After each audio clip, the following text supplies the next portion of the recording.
Nous sommes la moyenne des personnes que nous fréquentons. Avec Génération Do It Yourself, je vous propose de rencontrer ensemble des entrepreneurs, sportifs ou artistes qui vont littéralement faire exploser notre moyenne.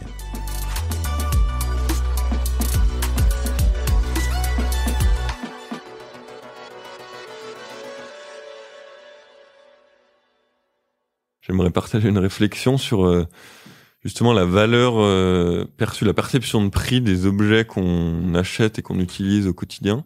Parce que je trouve que aujourd'hui on travaille pour la majorité d'entre nous dans des métiers de service et qui a vraiment on n'a plus trop, on se rend plus trop compte de l'énergie et du temps qui est nécessaire en fait à la fabrication des objets qu'on utilise au quotidien. Et je pense que parfois, aujourd'hui, on peut acheter un t-shirt à, je sais pas, ça peut aller jusqu'à 30-50 euros, ou un pull à 200 euros, ou une paire de chaussures à 150. Ça nous choque pas. Et moi, dans le meuble, il y a un truc qui me marque, c'est que les gens, à l'inverse, à partir de 100 euros, une chaise, ils peuvent trouver que c'est déjà trop cher. Et il me semble que c'est assez important de vraiment remettre en perspective le prix avec la durée d'usage qu'on fait des objets. Et un meuble, en fait, si c'est bien fait, ça peut vraiment, enfin, non seulement ça peut durer des décennies et garder toute la vie, mais ça peut aussi être même transmis de génération en génération. Quand on repense à l'usage des meubles que faisaient nos grands-parents, c'est assez impressionnant comme ça a changé, la perception du meuble a changé chez nous en quelques générations. Les grands-parents, ils lorgnaient pendant 20 ans en vitrine sur une armoire normande avant de l'acheter et ils la gardaient toute la vie et ils la transmettaient à leurs enfants. Nos parents, ils étaient un peu entre eux et nous qui sommes la génération Ikea, et nous, on jette tout à chaque déménagement. Donc cette magnifique boîte qu'est Ikea et qu'on admire à plein de niveaux, et voilà, on a pour philosophie de jamais critiquer, donc c'est plus un constat qu'une critique, mais je pense que c'est une boîte qui a fait pas mal de tort quand même à la perception de prix, à la valeur perçue des meubles, en rendant ce qui est génial accessible meuble à tout le monde. À l'inverse, elle nous a fait croire qu'une table à 5 euros c'était normal, et en fait fabriquer un meuble, usiner du bois, le vernir, plier un tube en métal, souder, peindre, toutes ces étapes-là qu'on ignore. On utilise des objets, on n'a pas la moindre idée de comment ils sont fabriqués pour la plupart des objets et la plupart d'entre nous. Je pense que c'est hyper important de se reposer ces questions et de vraiment remettre toujours en perspective le prix avec la durée d'usage d'un objet. Et finalement, une chaise à 100 ou 200 euros, si elle nous procure du plaisir tous les jours en la regardant, qu'elle fait bien son job d'assise et qu'on la garde toute la vie, c'est vraiment pas cher. Et par rapport à une basket à 150 euros qui dure 1 an et qu'on jette au bout de quelques mois.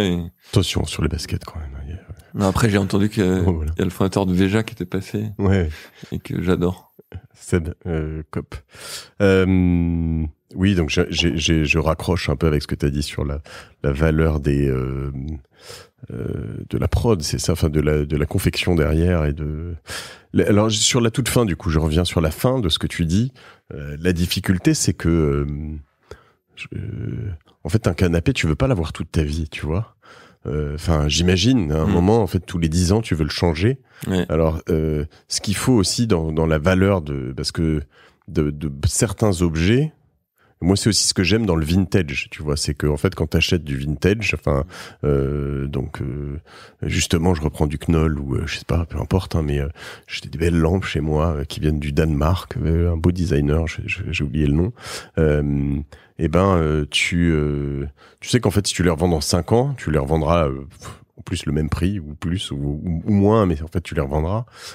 Ça aussi c'est un des avantages de certains endroits. Ce qu'il faut que tu réussisses peut-être à faire ou à être, ou c'est peut-être déjà le cas. Hein. Est-ce que bon, le pied c'est peut-être plus délicat à revendre, quoique revendre un pied Tipto, pourquoi pas. Hein. Moi je l'achèterais finalement. Non, c'est sûr que c'est le but aussi de la construction de marque, c'est que nos objets ils soient toujours relié à cette marque qui est un gage de qualité, de durée de vie dans le temps, de niveau de finition élevé, etc. Et ce qui fait que l'objet ne perd pas de sa valeur dans le temps. Après, nous, on essaie aussi toujours d'avoir un temps d'avance sur les sujets environnementaux, et c'est pour ça qu'on petit à petit on teste un modèle plus circulaire où, comme je le disais tout à l'heure, on a lancé un programme qui s'appelle Restore, qui permet aux clients de renvoyer leurs produits, et on leur rachète, enfin on leur propose de racheter à un prix préférentiel un nouveau produit. Et nous, on est capable, c'est ça qui est bien quand on maîtrise bien son produit et bien les étapes industrielles, c'est que pour nous c'est très facile sur tous nos produits de les réparer, de les désassembler, de les remettre à neuf. Et ça, je pense, c'est assez unique aujourd'hui dans l'industrie du meuble. Nous, tous nos produits sont pensés en amont comme ça, quoi. On se dit, ok, la chaise, le dossier doit pouvoir être changé une fois qu'il est rayé. En 2 clips, même un client tout seul, il peut changer son dossier au bout de 5 ans ou 10 ans. Pareil pour toutes les pièces. Donc ça, en fait, là-dessus, maintenant, il y a des lois qui commencent à tomber, etc. Et ça rallie un peu le sujet dont tu voulais parler, d'entreprise à mission. Et petit à petit, ça devient... là, c'est des initiatives de notre propre chef d'être entreprise à mission ou Bicorp, mais l'État, petit à petit, dans tous les pays d'Europe et du monde, impose des règles aux boîtes qui produisent des objets d'être capable de les réparer, d'être capable de les vendre des pièces détachées, de les récupérer, etc. Nous, là-dessus, on a, je pense, un gros temps d'avance par rapport au secteur. Ouais, maintenant, tu dois même être obligé de reprendre les anciens objets des personnes que tu livres. Toi-même, d'ailleurs, tu dois faire ça, non? Ouais. C'est même dans le meuble, hein. Si tu livres demain un canapé, tu dois... janvier, je peux te dire, je veux que tu reprennes mon ancien, c'est ça? On te l'a déjà fait, ça? Non, pour l'instant, on ne l'a jamais fait. Après, nous, on va être en mesure, là, de le proposer facilement, à court terme, mais c'est vrai que aujourd'hui, la loi, je pense que c'est bien dans le fond, la philosophie est bien, je trouve, c'est que on sait qu'il y a une urgence écologique et ça permet de vraiment être hyper pushy sur le sujet, mais aujourd'hui, il y a une loi qui est en vigueur, que personne dans le secteur n'est capable d'appliquer, quoi.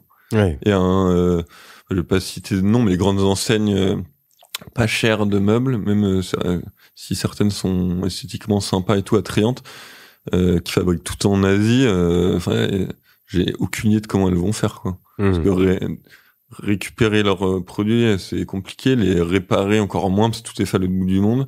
Les recycler, c'est pas pensé pour.